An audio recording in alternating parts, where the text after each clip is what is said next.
Direct and indirect band semiconductor. तो question ज्यादातर आपको यही आता है कि आप वेव वेक्टर इक्वेशन के साथ आपने देखा भी होगा कि आप फाइंड करें कि डायरेक्ट और इनडायरेक्ट बैंड गैप सेमीकंडक्टर क्या है। वैसे तो SSP2 में भी हम इसको देख चुके हैं, लेकिन फिर भी हम अगेन इसको देख लेते हैं ये कैसे होता है आपके पास। ये आपके पास ऐसे होता है, आपको पता है कि ये वैलेंस बैंड होता है, वैलेंस बैंड होता है, और ये आपके पास कंडक्शन बैंड होता है, ठीक है। और एनर्जी आपके पास ऐसे इंक्रीज कर रही है, यानी नीचे से ऊपर जाए तो इंक्रीज कर रही है। इसका मतलब क्या हुआ, इसका मतलब है यहाँ पे एनर्जी कम है, करते करते करते यहाँ पे आपके पास ज्यादा एनर्जी वैल्यू आ जाती है, ठीक है। तो इसलिए हम यहाँ पे क्या कहते हैं, और ये बैंड एज है, किसका बैंड एज है, वैलेंस बैंड का, ठीक है। और ये कंडक्शन बैंड है। वैलेंस बैंड में आपके पास इनिशियली क्या होते हैं, इलेक्ट्रॉन्स होते हैं, ठीक है। और इसीलिए हम इस एज को क्या कहते हैं, मैक्सिमा कहते हैं। ये क्या है आपके पास, मैक्सिमा, ठीक हो गया। अच्छा, फिर उसके बाद आप ऊपर जा रहे हैं हम, और कंडक्शन बैंड में उसका जो एज है यहाँ पे, वो क्या होता है, मिनिमा। क्योंकि कंडक्शन बैंड की एनर्जी भी ऊपर जाते जाते इंक्रीज होगी, तो इसका मतलब है यहाँ पे जो एनर्जी है वो क्या है, मिनिमा है। तो ई सी से हम कंडक्शन बैंड के एज को रिप्रेजेंट कर रहे होते हैं, और हम कहते हैं ये क्या, ई मिनिमा।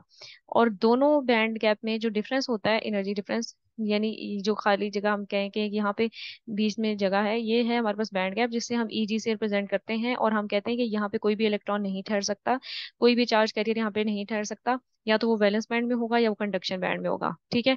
और Eg हम किसके इक्वल कहते हैं, Ec माइनस Ev, यानी इस कंडक्शन बैंड के एच से लेकर वैलेंस बैंड के आपके पास टिप तक का जो डिफरेंस होता है, ये हमारे पास एनर्जी बैंड गैप होता है। और ये वेरी करता है डिफरेंट मटेरियल्स पे, डिपेंड करता है कि आपके पास अभी कौन सा मटेरियल है, किस बैंड का कितना है। और इसमें देखें कि आपके पास अगर जितना बड़ा बैंड गैप होगा ना, उतनी डिफिकल्टी होगी इलेक्ट्रॉन को जंप करके ऊपर जाने में। तो अच्छा, आपके पास होता क्या है, वैसे तो इलेक्ट्रॉन एक उसमें है, लेकिन कंडक्शन के लिए क्या जरूरी है कि इलेक्ट्रॉन क्या करें, जंप करके ऊपर जाएं, ठीक है। आपके पास किस में बैंड है हो, कंडक्शन बैंड में हो, तो उसके लिए क्या करना पड़ेगा आपको, उसको कोई एनर्जी देंगे आप, कोई वो इलेक्ट्रॉन प्रोटॉन एनर्जी एब्जॉर्ब करेगा, और क्या करेगा, ऊपर चला जाएगा, कंडक्शन बैंड में चला जाएगा, ठीक है। और जैसे ही कोई एक इलेक्ट्रॉन कंडक्शन बैंड में जाता है, तो यहाँ पे क्या छोड़ जाता है, होल छोड़ जाता है, ठीक है। तो इसीलिए आपके पास वैलेंस बैंड में चार्ज कैरियर की कंसंट्रेशन क्या होगी, ज्यादा होल्स की होगी, और कंडक्शन बैंड में क्या होगी, आपके पास इलेक्ट्रॉन्स की होगी। ये तो हम नॉर्मल प्रोसेस में बता रहे हैं। और एक कन्वेंशनल बैंड स्ट्रक्चर जो हम ड्रॉ करते आए अभी तक समझते आए, वो ये आपके पास होता है। प्लस हमने ये कहा था कि एनर्जी डायग्राम हम किसके रिस्पेक्ट में ड्रॉ करते हैं, हम हमेशा डिस्कस करते हैं केस केयर के, यानी एनर्जी जो है केस केयर की प्रोपोर्शनल होती है, और उन दोनों का ही आपस में क्या ड्रॉ किया जाता है, ग्राफ ड्रॉ किया जाता है, ठीक है। तो अभी हम देखते हैं कि कैसे बारी बारी हम ड्रॉ करके देखते हैं। जैसे आपके पास डायरेक्ट बैंड गैप का जो आपके पास मेन डिफरेंस होता है, वो यही होता है डायरेक्ट बैंड गैप में। जैसे आपके पास ये अभी हमने पैराबोला की फॉर्म में करते हैं, जैसे ये आपके पास पैराबोला आपके पास आ गया, ये भी एक पैराबोला आ गया, ये आपके पास पैराबोला की फॉर्म में आपको मैक्सिमा और मिनिमा भी ज्यादा क्लियरली समझ आ रहे होंगे कि इसकी पीक को मैक्सिमम कहेंगे, और इसको क्योंकि ये डाउनवर्ड है, तो इसलिए इसकी ये मिनिमा होगा, ये इसका मिनिमा होता है, ठीक है। और इन दोनों का डिफरेंस जो होता है वो बैंड गैप होता है, और एक का मैक्सिमा और दूसरे का मिनिमा बिल्कुल एक ही के वेव वेक्टर, क्योंकि वाई एक्सिस पे हम के वेव वेक्टर ले रहे होते हैं, तो इस पे एक्स एक्सिस पे एनर्जी होता है, ठीक है। तो इस के वेव वेक्टर के ऊपर के वेव वेक्टर, यानी कि जब आप इसको ये भी कह सकते हैं कि मोमेंटम है के, वो भी मैं आपको बताती हूँ कैसे है मोमेंटम। तो उसके ऊपर क्या कर रहा है अभी, दोनों एक ही टिप पॉइंट पे एक दूसरे के ऊपर लाई कर रहे होते हैं, तो ऐसे बैंड को हम क्या कहते हैं, डायरेक्ट बैंड कह रहे होते हैं, ठीक है। इसमें हम देख रहे हैं कि एनर्जी इनसाइड बैलेंस बैंड जो है वो क्या करती है, बैलेंस बैंड नीचे की तरफ डिक्रीज कर रही होती है और ऊपर की तरफ बढ़ रही है, लेकिन इस पॉइंट पे आपके पास सेम। तो अभी देखते हैं कि आपके पास इनडायरेक्ट बैंड गैप क्या होता है, ठीक है। इनडायरेक्ट बैंड गैप में आपके पास क्या होगा, जैसे कंडक्शन बैंड में आपके पास था ना, इसमें डायरेक्ट बैंड गैप में उसके दो पैराबोला बने, यहाँ पे भी दो पैराबोला बनेंगे। बट यहाँ पे क्या होगा कि आपके पास जो ये आपके पास एक पैराबोला होता है, इसका वैलेंस बैंड का, वो आपके पास क्या होगा, ऐसे होगा। और कंडक्शन बैंड का आपके पास ऐसे होगा, ठीक है। लेकिन वो दोनों एक दूसरे के ऊपर अलाइन नहीं होंगे, क्या होंगे, उनकी डायग्राम कैसे होगी कि एक दूसरे के ऊपर अलाइन एग्जैक्टली पीक इसकी इसके ऊपर अलाइन नहीं होगी, बल्कि थोड़ा सा डिफरेंस होगा, ठीक है। उसको हम मजीद भी क्लियरली देखते हैं कि कैसे होगा। तो ऐसे बैंड को हम कहते हैं इनडायरेक्ट बैंड गैप, ठीक है। अच्छा, एक चीज आप देखें कि आपके पास हो क्या रहा होता है, आपके पास हो ये रहा होता है कि जैसे ये मिनिमा है आपके पास, इसका कंडक्शन बैंड का, और वैलेंस बैंड का जो है आपके पास मैक्सिमा है। ये क्या होता है, इसकी वजह से इलेक्ट्रॉन इलेक्ट्रॉन क्या करने की कोशिश करेंगे, इलेक्ट्रॉन यहाँ से अभी जैसे ही उनको कोई फोटोन या कोई एनर्जी मिलेगी, तो वो क्या करेंगे, जंप करके आपके वैलेंस बैंड से कंडक्शन बैंड में मूव कर जाएंगे, और एक होल जो है वो छोड़ जाएंगे।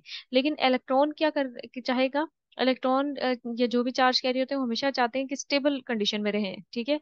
तो वो लेस एनर्जी स्टेट में रहना चाहते हैं या स्टेबल कंडीशन में रहना चाहते हैं, तो वो क्या करेगा, वापस नीचे आ जाएगा, जंप करके वापस अपने वैलेंस बैंड में आने की कोशिश करेगा, आएगा। ठीक है, और जैसे ही वो जंप करके नीचे वैलेंस बैंड में आएगा, इसको क्या कहते हैं हम, कि जब कंडक्शन बैंड से वापस वैलेंस बैंड में आए टू गेट स्टेबल, तो वो क्या कहते हैं, हम उसे ट्रांजिशन कहते हैं। हम कहते हैं transition of electron from conduction band to valence band, इसका हम कहते हैं ट्रांजिशन ऑफ इलेक्ट्रॉन, ठीक है। तो ट्रांजिशन ऑफ इलेक्ट्रॉन जो डायरेक्ट बैंड गैप के केस में होती है, उसमें तो कोई डिफिकल्टी नहीं होती, क्योंकि वो बिल्कुल ऊपर से नीचे डायरेक्ट आ जाता है, ठीक है, और आता है। और फिर जब वो ऊपर से नीचे आएगा तो ऑफ कोर्स एनर्जी रिलीज करेगा, और जो वो एनर्जी रिलीज कर रहा होता है वो किस फॉर्म में आ रही होती है, वो हमेशा एनर्जी रिलीज होके आ रही होती है फोटोन की फॉर्म में। किस फॉर्म में आ रही होती है एनर्जी, फोटोन की फॉर्म में एनर्जी रिलीज हो रही होती है, ठीक है। तो फोटोन मतलब कि लाइट की फॉर्म में एनर्जी डिग्रीज रिलीज हो रही होती है डायरेक्ट बैंड के गैप के केस में, ठीक है। लेकिन इनडायरेक्ट में ये नहीं हो रहा था, क्यों नहीं हो रहा था ये भी हम देखते हैं। देखें, ट्रांजिशन ऑफ इलेक्ट्रॉन क्या था, एज इलेक्ट्रॉन्स बाय एब्जॉर्बिंग और getting some energy move to the conduction band from valence band. Initially क्या होता है, इलेक्ट्रॉन जंप करके वैलेंस से कंडक्शन बैंड में चला जाता है, ठीक है, but electron try to remain in the low energy band, stable होने की कोशिश करता है, तो वो फॉल बैक करेगा वैलेंस बैंड में कंडक्शन बैंड से, और इसे ही हम क्या कहते हैं, ट्रांजिशन ऑफ इलेक्ट्रॉन। अच्छा, अब यहाँ पे एक चीज हो रही है, जब आप देखें कि डायरेक्ट बैंड गैप का केस, ये वाला केस जो मैंने आपको बना के बताया हुआ है, ये क्या है, डायरेक्ट बैंड गैप का केस।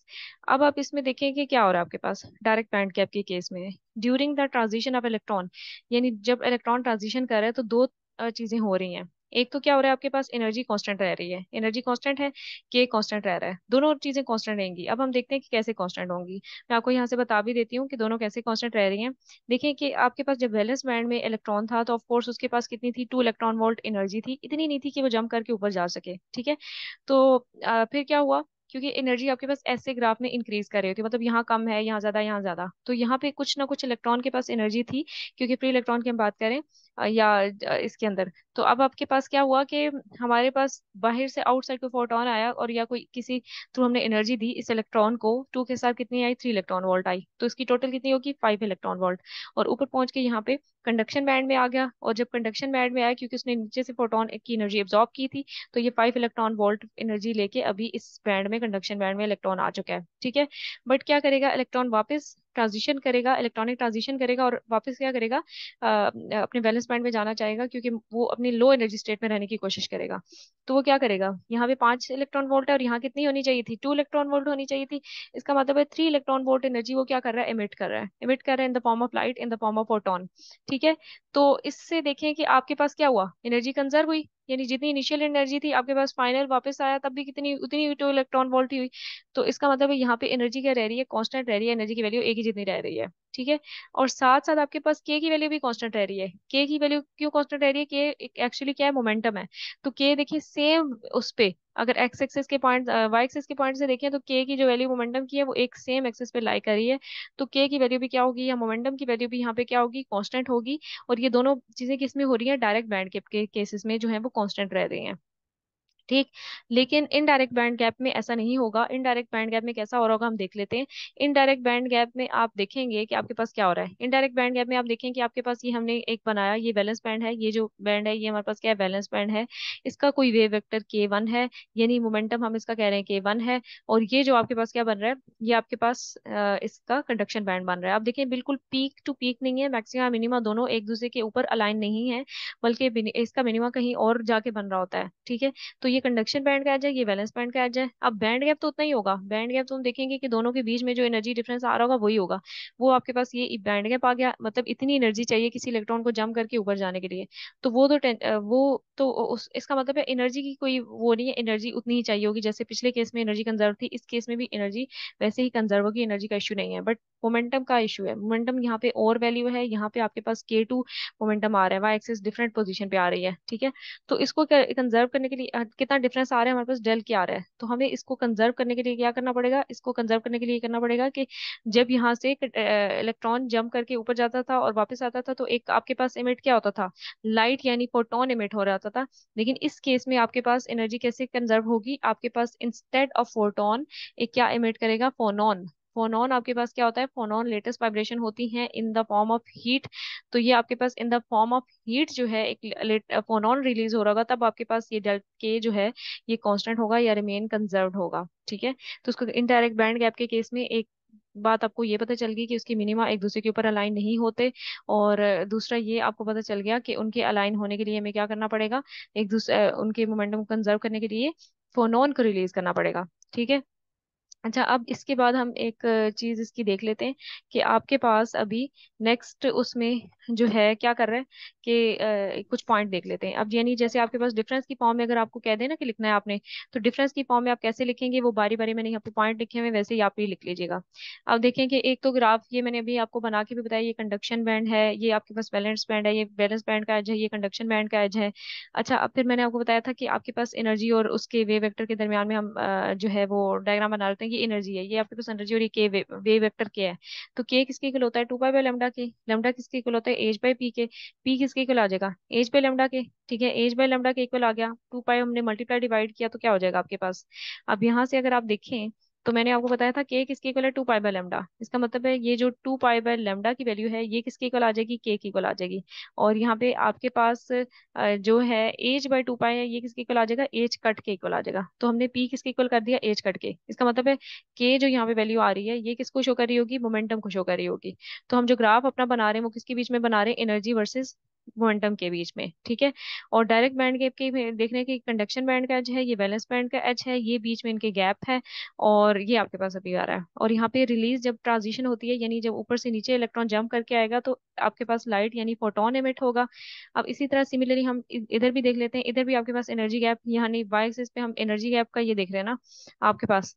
तो आप देखें कि ये एनर्जी गैप है और ये आपके पास क्योंकि वैलेंस बैंड का एच है, ये कंडक्शन बैंड का एच है, यानी इसका मैक्सिमा और इसका मिनिमा एक दूसरे के ऊपर अलाइन नहीं है, किसी डिफरेंट पोजीशन पे अलाइन है। फिर क्या होगा, इतना बैंड गैप चाहिए होगा, वो तो कंजर्व हो जाएगा। लेकिन जैसे ही मोमेंटम क्योंकि डिफरेंट है, यहाँ पे के वन मोमेंटम है, यहाँ पे के टू मोमेंटम है, तो मोमेंटम को कंजर्व करने के लिए हमें क्या रिलीज करना पड़ेगा, फोनॉन रिलीज करना पड़ेगा इन the form of heat energy. ठीक है। तो ये आप जब आपको पेपर में आए तो अपने पहले सबसे पहले उसकी स्कीमेटिक डायग्राम ये वाली लाजमी बनानी है, फिर उसके बाद आपने बताना है। ठीक है। अच्छा, एक और चीज मैंने यहाँ लिखी नहीं है, आप लाजमी लिख लीजिएगा। जैसे यहाँ पे आप क्या लिखते हैं ना, एच कट आप के लिख देते हैं या जो भी आप उस मोमेंटम के लिए लिख रहे होते हैं, लेकिन यहाँ पे एच कट क्यू लिख देते हैं। जो आपके पास फोनॉन का होता है ना, आप उसको क्या लिखते हैं, एच कट क्यू मोमेंटम। ये पहले भी आप पढ़ चुके हैं, वो आपने लिख लेना है इक्वेशन में। अब देखिए पहला क्या है, ये डायरेक्ट बैंड गैप क्या है, इसमें कह रहे हैं maximum valence band and minimum of conduction band occurs at same momentum. यानी सेम मोमेंटम पोजीशन पे आ रहा है ना, मैक्सिमा और मिनिमा। अब सेम मोमेंटम आपको पता भी चल रहा है, अगर एक्सेस हम लें ना आपके पास एक्स एक्सेस, तो यहाँ देखें के की वैल्यू 1 है या 2 है जो भी है, उसी 1 या उसी 2 के ऊपर आपके पास इसकी वैल्यू भी है यहाँ पे और इसकी वैल्यू भी है, सेम के ऊपर ये दोनों वैल्यू है। ठीक है। जबकि इसमें देख रहे हैं maxima valence band and minima of conduction band occur at different value of momentum. Of course यहाँ पे देखें, अगर मैं के की वैल्यू के एक्सेस वाई इस तरह चला ना आपके पास, यहाँ के की वैल्यू लूँ, लेट्स सपोज मैं ये 1 दे देती हूँ, फिर यहाँ पे 2 आ जाएगी, 3 4 5 6 7, और दूसरा के किस पे आ रहा है, 7 पोजीशन पे आ रहा है। इसका मतलब है के 1 और के 2 जो है मोमेंटा है वो एक ही पोजीशन पे नहीं आ रहे, वो किसी दोनों डिफरेंट पोजीशन पे आ रहे हैं, मैक्सिमा और मिनिमा। यहाँ से हमें ये पता चल रहा है। ठीक है। फिर सेकंड पॉइंट आपके पास क्या बता रहे हैं, momentum remain conserved and photon light is emitted. ये तो आपको पता है, मोमेंटम कंजर्व रह रहा है क्योंकि एक ही पोजीशन पे आ रहे हैं, के एक्सिस ही मोमेंटम को शो कर रहा है, और वो एक ही पॉइंट पे आ रहे हैं, मोमेंटम कंजर्व हो रहा है और फोटोन लाइट एमिट होगी। यहाँ पे कह रहे हैं मोमेंटम कंजर्व नहीं होगा और फोनोन एमिट होगा हीट की फॉर्म में। हीट की फॉर्म में इसीलिए मैंने एच कट क्यू की फॉर्म में आपको कहा था कि मोमेंटम एक इधर है एक इधर है, तो कंजर्व नहीं हो रहा, उसको कंजर्व करने के लिए हमें एक साथ और वेक्टर ऐड करना पड़ेगा जो कि एच कट क्यू होगा, यानी फोनोन एमिट हो रहा होगा। ठीक है। अच्छा, यहाँ पे आपके पास बता रहे हैं इलेक्ट्रॉन जब ट्रांजिशन करेगा वैलेंस से conduction band do not require any change in momentum, it require only energy change greater than band gap. हाँ, आपके पास कह रहे हैं कि जब इलेक्ट्रॉन ट्रांजिशन करोगा वैलेंस बैंड से कंडक्शन बैंड में या कंडक्शन से वैलेंस बैंड में, तो उसको क्या सिर्फ चेंजिंग चाहिए होगी, एनर्जी की चेंज चाहिए होगी, और वो कितना होना चाहिए, बैंड गैप से ज्यादा एनर्जी चाहिए होगी। ऑफ कोर्स इस बैंड से ऊपर जाने के लिए इसको एनर्जी की वैल्यू ज्यादा चाहिए होगी इस ईजी से, अदरवाइज मोमेंटम के अंदर कोई चेंजिंग लाने की इसको जरूरत नहीं है। सिमिलरली इसके अंदर भी एनर्जी की चेंजिंग तो इसको लाने की जरूरत नहीं है, उतनी ही चाहिए होगी जैसे मैंने अभी आपको बताया, बैंड गैप का डिफरेंस ही चाहिए होगा। बट मोमेंटम की इसको चाहिए होगी, मोमेंटम का डिफरेंस चाहिए होगा। तो हम कह रहे हैं electron transition band balance and conduction band required, बहुत चेंज इन एनर्जी भी चाहिए होगी उसको, और प्लस मोमेंटम भी चाहिए होगा। और मोमेंटम किस फॉर्म में अब होगा, अगर फोनॉन एमिट हो रहा होगा। अच्छा, they are known as direct band gap of semiconductor. Direct band gap semiconductor में हो रहे होंगे, और ये जो है इनडायरेक्ट बैंड गैप इनको कहते हैं। अच्छा, फिर उसके बाद आपके पास जो ये वाला है डायरेक्ट बैंड गैप, ये किस में यूज करते हैं हम? एलईडी में यूज करते हैं, लेजर डायोड्स में यूज करते हैं, ठीक है, फॉर जनरेशन ऑफ फोटॉन्स, जहाँ पे भी फोटोन जनरेट कर रहे हो। अब एलईडी में क्यों यूज करेंगे? क्योंकि इलेक्ट्रॉन होल रिकम्बिनेशन हो रही होगी, तो इलेक्ट्रॉन होल जब भी रिकम्बाइन करेंगे फोटॉन्स रिलीज होंगे, तो ये बड़ा अच्छा है ऑप्टिकल प्रॉपर्टीज के लिए, ठीक है। इसीलिए इसकी एग्जांपल कंपाउंड सेमीकंडक्टर होते हैं, जैसे गैलियम आर्सेनाइड, इंडियम फॉस्फेट वगैरह। और ये अच्छा है इन एप्लीकेशंस के लिए, ऑप्टिक एप्लीकेशन के लिए डायरेक्ट बैंड गैप बहुत यूजफुल है। लेकिन इनडायरेक्ट बैंड गैप जो है वो किस में यूज होता है? एम्पलीफायर में होता है, रेक्टिफायर में होता है, ट्रांजिस्टर में होता है। क्योंकि इलेक्ट्रॉन डी होल कॉम्बिनेशन में जो आपके पास रिलीज हो रही है वो इंस्टेड ऑफ लाइट किस फॉर्म में हो रही है? हीट एनर्जी में रिलीज हो रही है, तो ये ऑप्टिक्स के लिए अच्छी एप्लीकेशन नहीं है। इसीलिए इनडायरेक्ट बैंड गैप को ऑप्टिक्स के लिए यूज नहीं किया जाता।